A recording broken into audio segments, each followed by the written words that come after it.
30년 동안 온 익명의 장학금. 매년 졸업식이 있었습니다. 3월이 되면 어김없이 전국 어디에나 있는 평범한 지방 고등학교 운동장에 접이자들이 줄지어 놓이고 교복을 입은 학생들이 자리를 채우고 부모님들이 뒷자리에서 카메라를 들었습니다. 그리고 매년 졸업식 전날 교장실 책상 위에는 봉투 하나가 놓여 있었습니다. 우편으로 왔습니다. 발신인 칸은 언제나 비어 있었습니다. 소인은 언제나 흐릿하게 찍혀 있었고 안에는 현금과 짧은 편지 한 장이 들어 있었습니다. 편지는 매년 내용이 조금씩 달랐지만 늘 이런 취지였습니다. 형편이 어렵지만 꿈이 있는 학생에게 써주십시오. 이름은 밝히지 않겠습니다. 금액은 해마다 조금씩 달랐습니다. 어떤 해는 30만 원, 어떤 해는 50만 원, 가장 많았던 해는 100만 원이었습니다. 적은 돈이 아니었습니다.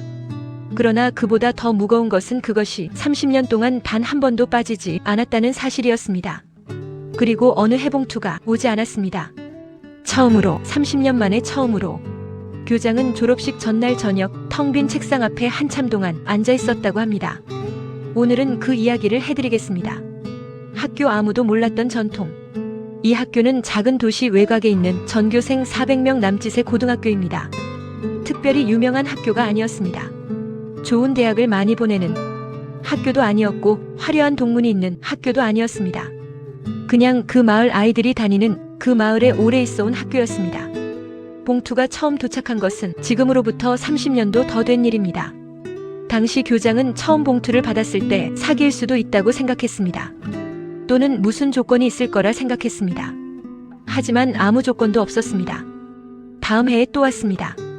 그 다음 해에도 왔습니다. 3년이 지나자 교장은 비로소 믿기 시작했습니다. 이것은 진짜다. 학교 측은 발신인을 찾으려 했습니다.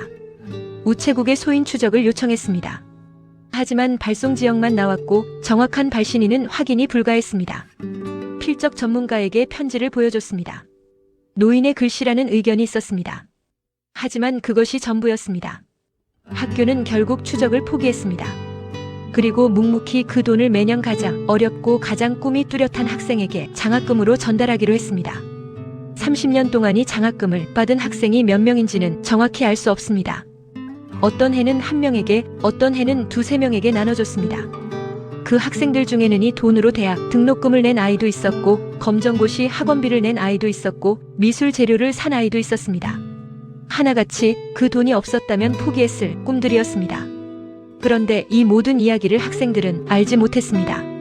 교장들 사이에서만 조용히 이어졌고 학교 행정 서류에만 기록되었습니다.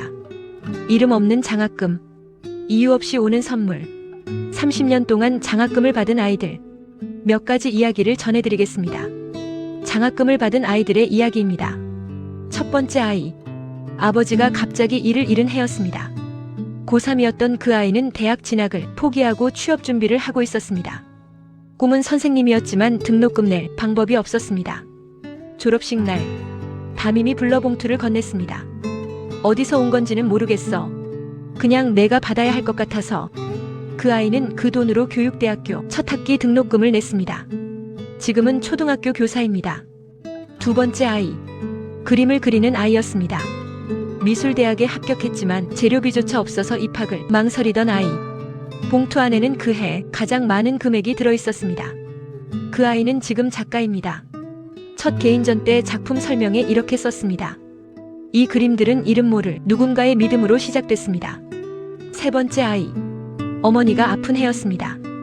간호사가 꿈이었는데 어머니 병원비 때문에 학원을 그만둔 아이. 장학금을 받은 날 저녁 아이는 어머니에게 전화를 걸었습니다. 엄마, 나 다시 공부할 수 있을 것 같아. 그 아이는 결국 간호사가 됐습니다. 이 이야기들을 들으면서 저는 한 가지 생각을 했습니다. 그 봉투를 보낸 사람, 그 사람은 이 아이들이 어떻게 됐는지 한 번도 알지 못했을 겁니다. 돈이 어디 쓰였는지, 어떤 꿈이 이어졌는지, 어떤 삶이 달라졌는지 알지 못한 채로 30년을 보냈습니다. 그래도 보냈습니다. 매년. 추적 누가 보냈는가? 봉투가 오지 않은 그 해 학교는 처음으로 진지하게 발신인을 추적하기 시작했습니다. 이번에는 달랐습니다. 단순히 궁금해서가 아니었습니다. 30년 동안 한 번도 빠지지 않다가 갑자기 끊겼다는 것이 무언가 잘못됐다는 신호처럼 느껴졌습니다. 담당 교사는 지난 30년치 봉투를 모두 꺼내 비교했습니다. 필적, 소인지역, 편지의 문체, 봉투의 종류 등을. 소인지역은 30년 동안 같은 우체국이었습니다. 그 우체국이 관할하는 지역은 학교에서 차로 20분 거리의 한 작은 동네였습니다.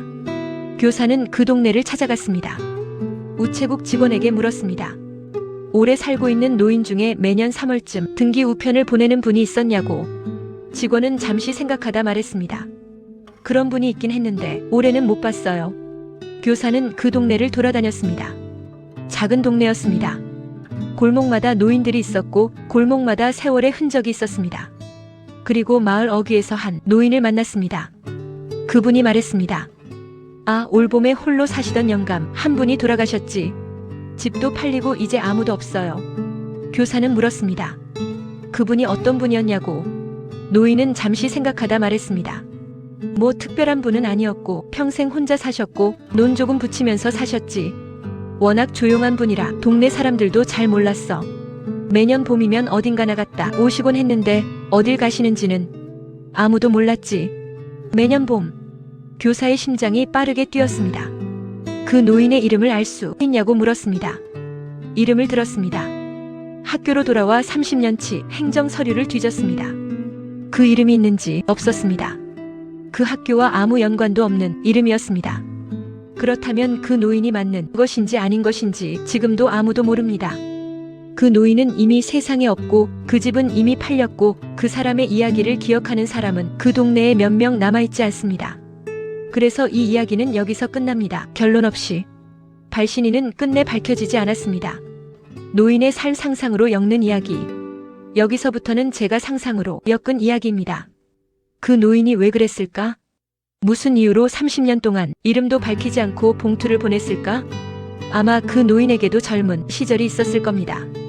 가난했을 겁니다. 꿈이 있었을 겁니다. 그 꿈 앞에 돈이 없었을 겁니다. 어쩌면 그 노인은 바로 그 학교를 다녔을 수도 있습니다. 아니면 그 학교 근처에서 자랐을 수도 있습니다. 그 학교를 나와 공부를 더 하고 싶었지만 못했거나 누군가의 도움을 받았거나 아니면 받지 못했거나 어느 쪽이든 그 기억이 그 사람의 삶 어딘가에 오래 남아있었을 겁니다. 그리고 어느 해봄 아마 중년이 됐을 무렵 약간의 여유가 생겼을 때 그 사람은 봉투 하나를 샀습니다. 안에 돈을 넣었습니다. 짧은 편지를 썼습니다. 이름은 쓰지 않았습니다. 우체국으로 걸어가 봉투를 붙였습니다. 그리고 다음 해에 또 했습니다. 어떤 해는 형편이 좋아서 더 많이 넣었고 어떤 해는 형편이 나빠서 조금 넣었지만 보내는 것은 멈추지 않았습니다. 30년 동안. 그 사람이 그것을 보내면서 무슨 생각을 했는지는 알 수 없습니다. 뿌듯했을까요? 아니면 그냥 습관이 됐을까요? 아니면 그게 그 사람에게는 살아있다는 증거 같은 것이었을까요? 혼자 사는 노인에게 매년 봄 봉투를 붙이러 가는 일이 어떤 의미였는지 저는 모릅니다. 다만 이것은 압니다. 그 노인은 마지막 해 아마 몸이 많이 안 좋았을 겁니다. 봉투를 붙이러 가지 못했을 겁니다. 가고 싶었지만 못 갔거나 아니면 이제 그만해도 된다고 생각했거나 어느 쪽이든 봉투는 오지 않았습니다. 그리고 그 해봄 그 동네에서 한 노인이 세상을 떠났습니다. 그게 그 사람인지 아닌지는 아무도 모릅니다. 하지만 저는 그 사람이라고 생각하고 싶습니다. 졸업식 봉투가 없던 그날, 봉투가 오지 않은 그 해, 졸업식은 여느 해와 다를 것 없이 치러졌습니다. 학생들은 몰랐습니다. 이런 봉투가 있었다는 것도, 그것이 처음 오지 않았다는 것도. 교장은 식이 끝나고 조용히 교장실로 돌아왔습니다. 책상 위에는 여전히 아무것도 없었습니다. 창밖으로 운동장에서 학생들이 사진을 찍고 있었습니다. 웃고 있었습니다.